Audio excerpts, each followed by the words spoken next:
Comme l'a dit un jour un certain Bernard Seb, l'humour est comme le café, meilleur trait noir. Sorcier, sorcière, étudiant en magie, bonsoir. Après Ronald Weasley, c'est au tour de ses grands frères Fred et George d'être mis en lumière. Si certains fans les adorent, d'autres ne les apprécient que très peu. Et on peut le comprendre. Même si nos deux Gryffondors sont empreints de beaucoup d'humour, il y a des farces qui sont plus limites que d'autres et qui parfois même peuvent dépasser largement l'acceptable.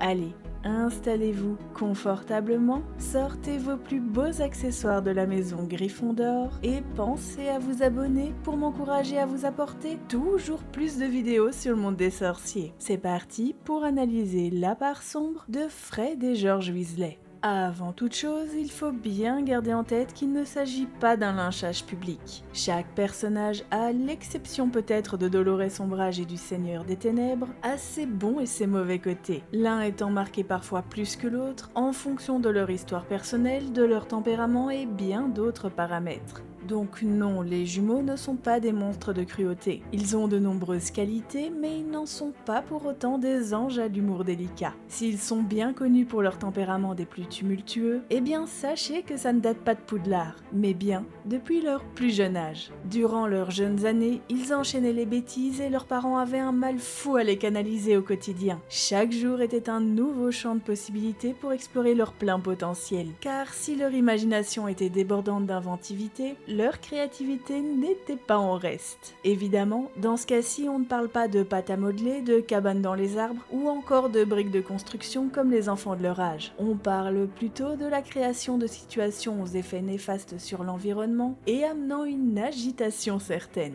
À cette époque, il n'était pas rare d'entendre des détonations provenant de la chambre des jumeaux. Molly et Arthur étaient loin d'avoir une vie paisible avec ces deux agents du chaos. Mais si le matériel en prenait un coup et que Molly et Arthur étaient à bout de souffle à force de leur courir après, les jumeaux étaient loin, mais très loin de s'en arrêter là, et n'allaient sûrement pas épargner le reste des résidents du terrier. Nombreux étaient ceux qui subissaient les méfaits de Fred et George et leurs idées ingénieuses mais terribles pour s'occuper. Et si toute la fratrie était visée par les farces intempestives des jumeaux, il y en a deux qui étaient les cibles favorites et qui recevaient une attention toute particulière de la part de Fred et George. C'était Percy et Ron. Percy, possédant un tempérament à l'extrême opposé de celui des jumeaux, attira à lui un intérêt tout particulier de ces derniers et devint une cible constante de leurs moqueries et farces. Quant à Ron, eh bien, il était lui aussi une cible récurrente. Alors, pas vraiment pour les mêmes raisons que Percy. C'était plutôt en raison de sa position dans la fratrie. Et oui, le cadet n'est pas toujours une position des plus confortables, surtout aux côtés des grands frères et des grandes sœurs. D'ailleurs, si vous êtes vous-même le cadet, dites-moi en commentaire quelle est la pire blague que vos aînés vous ont faite quand vous étiez petit. Je suis certaine que vous avez des anecdotes hautes en couleurs à nous raconter. Bref, revenons à ce pauvre Ron qui était la cible constante de Fred et George. Et quand je dis Ron, c'est par extension tout ce qui appartenait à Ron. À titre d'exemple, sachez que durant ses jeunes années comme de nombreux enfants, Ron possédait un petit boursouf de compagnie qui malheureusement un jour s'est mystérieusement volatilisé. Et autant vous dire tout de suite que ce n'est pas le malheureux animal qui est parti de son plein gré ou qui s'est perdu quelque part non loin du terrier. En vérité, sa disparition a été orchestrée par Fred, qui l'aurait, de ce que l'on sait, utilisé pour s'entraîner avec des cognards. On repassera pour le bien-être animal. Cela dit, il est fort probable que le but de cette manœuvre n'était pas de torturer ou de tuer la pauvre bête, mais juste de l'utiliser à des fins récréatives. Ce qui, on s'entend, reste tout autant problématique, car cela reflète que leur amusement passait assez souvent par de la cruauté. Les jumeaux avaient une légère tendance au sadisme, même s'il est bon de souligner qu'ils n'étaient pas à part égale entre les jumeaux. George est celui qui avait le tempérament le plus calme et le plus doux du duo. Alors ça ne veut pas dire qu'il était irréprochable, mais qu'il restait le plus pondéré des deux. Et de fait, c'est le premier né Fred qui était le plus cruel et qui souvent était l'initiateur des bêtises dangereuses. Quand je dis dangereuses, je pense bien entendu à ce petit boursouf, mais également ce qu'il a fait subir à son cadet Ron. Par exemple, du haut de leurs 7 ans, Fred et George ont notamment essayé de sceller un serment inviolable avec lui. Alors, heureusement pour Ron, Arthur est intervenu avant que Fred n'ait le temps de finir l'incantation. Et autant vous dire que Fred a passé un sale quart d'heure après ça.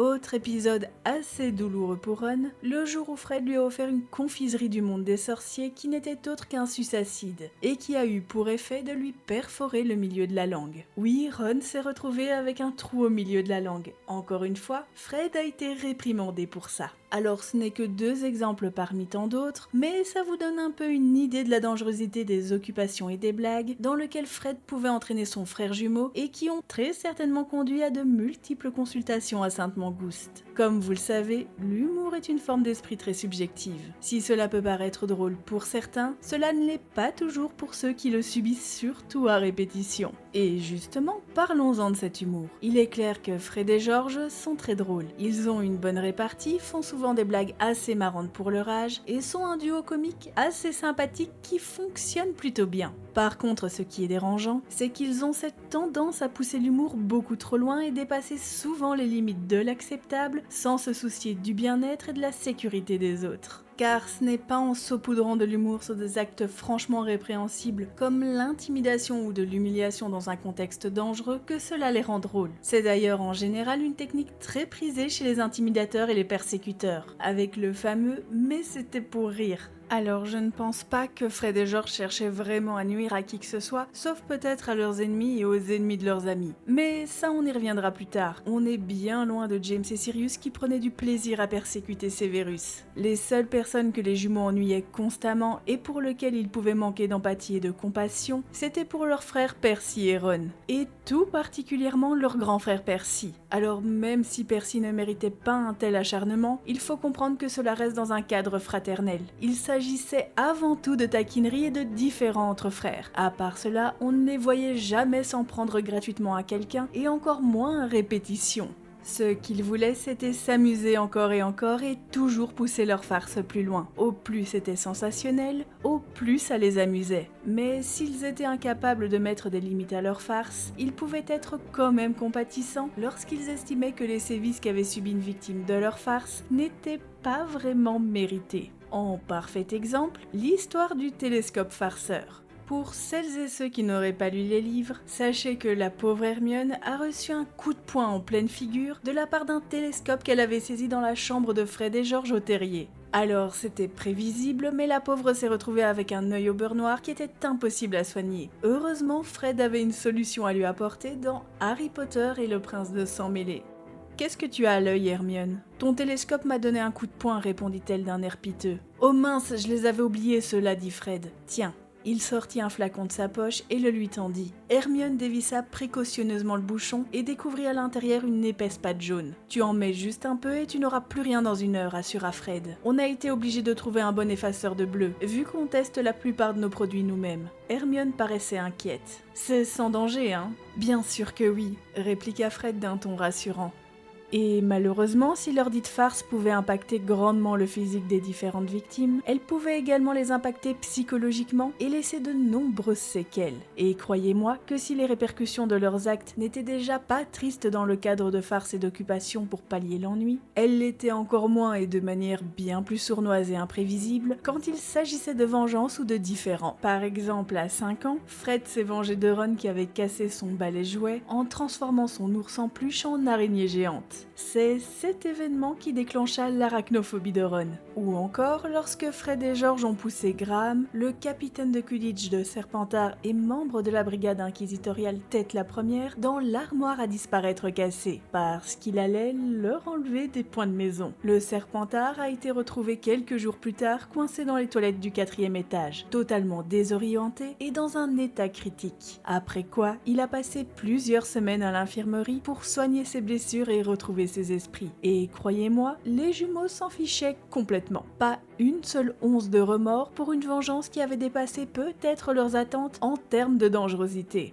D'une part parce qu'il s'agissait d'un Serpentard, et de l'autre en répercussion à l'enfer que leur faisait vivre Dolores Ombrage. Autrement dit, les jumeaux pouvaient se montrer très cruels et complètement indifférents à ce que pouvait subir leur cible s'ils l'estimaient hostile. Et quand je dis hostile, ce n'était que de leur point de vue. C'était très subjectif. Si Argus Rusard et Dolores Ombrage méritaient de souffrir, l'intégralité de la maison Serpentard le méritait également, et Dudley Dursley avec. Et oui, même si Dudley n'avait pas persécuté les jumeaux, il avait persécuté Harry, et de fait, méritait bien de s'étouffer avec sa propre langue, avec une praline longue langue que Fred avait fait tomber malencontreusement près de lui. Bref, vous l'aurez compris, leur farce sadique et leurs actes clairement malveillants se justifiaient par le fait que selon eux les victimes le méritaient pour X ou Y raison, et que ce n'était pas leur problème s'ils devenaient fous, perdaient un membre ou suffoquaient avec leur propre langue. En conclusion, Fred et George sont des farceurs invétérés. Ils veulent s'amuser, faire rire les gens et sont souvent très loin d'imaginer tout le mal qu'ils peuvent faire, ou du moins le prennent très peu en considération. Même si leur objectif premier n'est pas de nuire, leur égocentrisme et leur sadisme les mènent à faire des pitreries cruelles envers les autres. Une cruauté qui est également largement exploitée sur ceux qu'ils n'apprécient pas et pour lequel ils peuvent démontrer un manque d'empathie et de compassion certain. C'est sûrement leur plus gros défaut. Cependant, il est important de garder en tête qu'ils possèdent aussi énormément de qualités. Ils sont loyaux, courageux et même très appréciés au sein de leur maison pour beaucoup de qualités que je n'ai pas citées. Ce sont des personnages riches en couleurs qui ont leurs défauts et leurs qualités. Et finalement, c'est ce qui fait tout l'intérêt de leur personnage. Et voilà, j'espère que cette vidéo sur les jumeaux Weasley vous a plu. Si c'est le cas, n'hésitez pas à me le dire en commentaire, à poser vos questions sur ces derniers, à partager cette vidéo à vos amis sorciers, à vous abonner pour me faire plaisir et à lancer votre plus bel expecto patro-like. Je vous dis à très bientôt pour d'autres vidéos. D'ici là, prenez soin de vous et des autres. Sorciers, sorcières, étudiants en magie, au revoir.